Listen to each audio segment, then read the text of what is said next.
हामी 90s का ती केटाकेटीहरू हौँ जो टुकी ढिब्री र लालटिन बालेर पढ्थ्यौँ।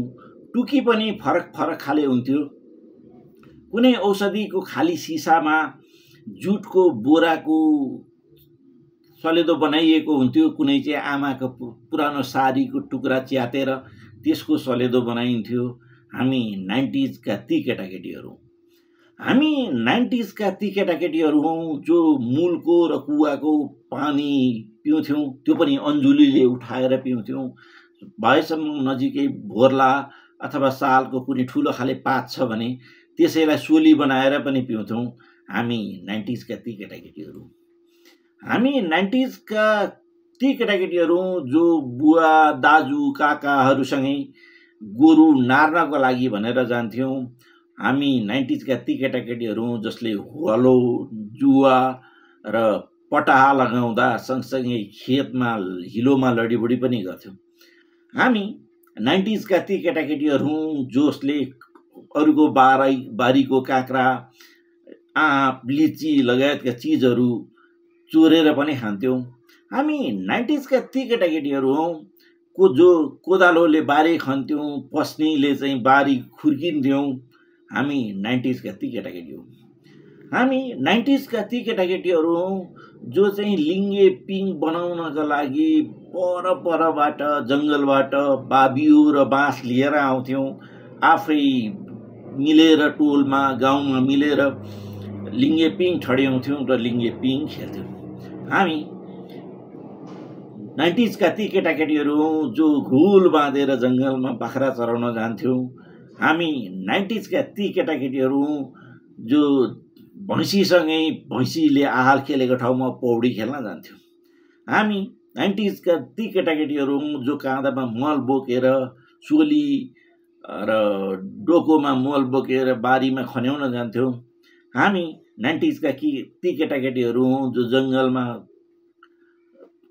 बन्चरो र खुकुरी बोकेर जङ्गलमा दाउरा चिर्न जान्थ्यौँ, घाँस काट्न जान्थ्यौँ।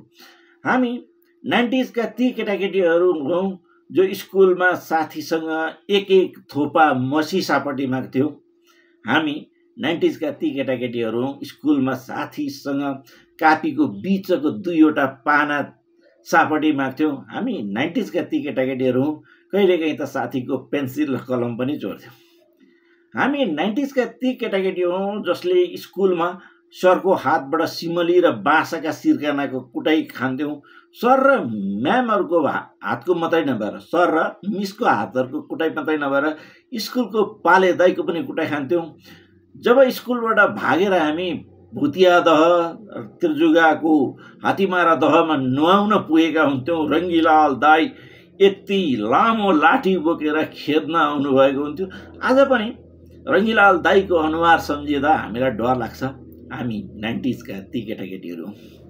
हामी 90s का ती केटाकेटीहरू हौँ जानी नजानिकन अर्काको मेला पर्वमा पनि सँगसँगै बाउ आमाहरू सँगसँगै पछि लागेर जान्थ्यौँ। हामी 90s का ती केटाकेटीहरू हौँ जो 1 रुपियाँको 8वटा गुच्चा किनेर गुच्चा खेल्थ्यौँ।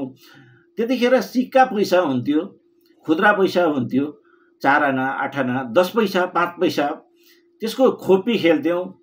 हामी 90s का ती केटाकेटीहरू हौँ जो 1 रुपियाँको 8वटादेखि 32वटासम्ममा आउने पिप्ली मिठाई किनेर खान्थ्यौँ। हामी 90s का ती केटाकेटीहरू हौँ। हामी 90s का ती केटाकेटीहरू हौँ जसको चाहिँ कपालमा जुम्रा पनि पर्थ्यो, लिखा पनि पर्थ्यो, हुँदा हुँदा चमजुम्रा समेत पर्थ्यो। त्यो जुम्राले यति धेरै दुःख दिइसके पछाडि बुवा आमाले कहिलेकाहीँ कपाल काटेर मुडुलै बनाइदिनुहुन्थ्यो। हामी 90s का ती केटाकेटी हौँ। हामी 90s का ती केटाकेटी हौँ हाम्रो घरैमा बालीमा, हामी 90s का ती केटाकेटीहरू हौँ हाम्रो घरैमा बालीमा कपाल काट्दिनका लागि ठाकुर काका एउटा बक्सा बोकेर, काठको बक्सा बोकेर आउनुहुन्थ्यो र हामीलाई आँगनमा राखेर कपाल काटिदिनुहुन्थ्यो। हामी 90s का ती केटाकेटीहरू हौँ। हामी 90s का ती केटाकेटीहरू हौँ जसमध्ये अधिकांशको जुत्ता चप्पल पनि हुँदैन थियो र हामी गए पनि हामीलाई त्यो त्यति बेला एउटा सस्तो खालको हात्ती छाप भन्ने चप्पल पाइन्थ्यो। हात्ती छाप चप्पल लगाएर हामी चाहिँ स्कुल जान्थ्यौँ। स्कुलबाट फर्किँदै कहिलेकाहीँ त्यो चप्पल चुडिन्थ्यो र चप्पल चुडिएको चप्पल हातमा बोकेर घरमा आउँथ्यौँ। हामी 90s का ती केटाकेटीहरू हौँ। अर्काको पुरानो चप्पल, फ्याँकेको चप्पलको फित्ताबाट त्यो एउटा गेडी मात्रै आफ्नो चप्पलमा टाँस्न भनेर लिएर आउँथ्यौँ।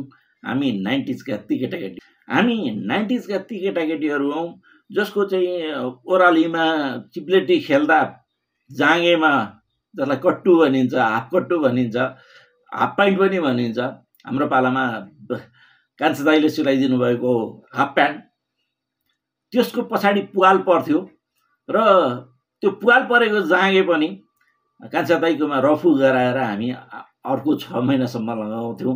हामी 90s का ती केटाकेटीहरू।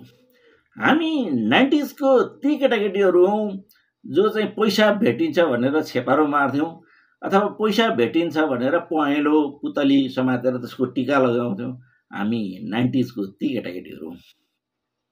हामी 90s का ती केटाकेटीहरू एउटा पहेँलो झार हुन्थ्यो सिमलीको झारमाथि लाग्ने, त्यो झारको चस्मा बनाएर लगाउँथ्यौँ।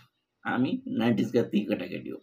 हामी 90s का ती केटाकेटीहरू जङ्गलबाट एउटा चोके परेको चाहिँ काठ लिएर आउँथ्यौँ र त्यसलाई गाडी बनाएर त्यो माथि एक चढेर एकअर्काले चाहिँ ठेलेर कुदाउँथ्यौँ। हामी 90s का ती केटाकेटी हौँ जसले तारको चक्का बनाएर समेत तार गुडाउँथ्यौँ। हामी 90s का ती केटाकेटी हौँ। हराएको सामान भेटिन्छ भनेर हातमा थुकेर एउटा परेला हालेर प्याच्च पारेर दिशा पत्ता लगाउँथ्यौँ। हामी 90s का ती केटाकेटी हौँ। काँक्राको बिहे अथवा भोगटेको बिहाले चाहिँ निबुवाको बिहाले तेरो ससुराली कता, मेरो ससुराली कता भनेर त्यो ससुराली पनि पत्ता लगाउँथ्यौँ। हामी 90s का ती केटाकेटीहरू एउटा बेहुली झार भन्ने हुन्थ्यो, त्यसलाई च्यातेर एक्स र वाई निकालेर पत्ता लगाउने हामी 90s का ती केटाकेटीहरू हौँ। हामी 90s का ती केटाकेटीहरू हौँ वन भात खान जाने भनेर एकजनाको घरबाट अलिकता चामल, एकजना घरबाट नुन, एकजना घरबाट आलु, त्यस्तै सामग्रीहरू लगेर बारीको डिलमा छाप्रो जस्तो बनाएर पकाएर पनि खान्थ्यौँ। हामी 90s का ती केटाकेटीहरू। हामी 90s का ती केटाकेटीहरू जो घामकिरीलाई समातेर पुच्छरमा डोरी बाँधेर हेलिकप्टर बनाएर उडाउँथ्यौँ। हामी 90s का ती केटाकेटीहरू। हामी 90s का ती केटाकेटीहरू जसमध्ये जो अधिकांश पखेरामा गएर आफ्नो सोच आदि सिद्ध्याउँथ्यौँ र धुर्सुल, भाटी जस्ता पातहरूले टोइलेट पेपरको रूपमा युज गर्थ्यौँ। हामी 90s का ती केटाकेटीहरू।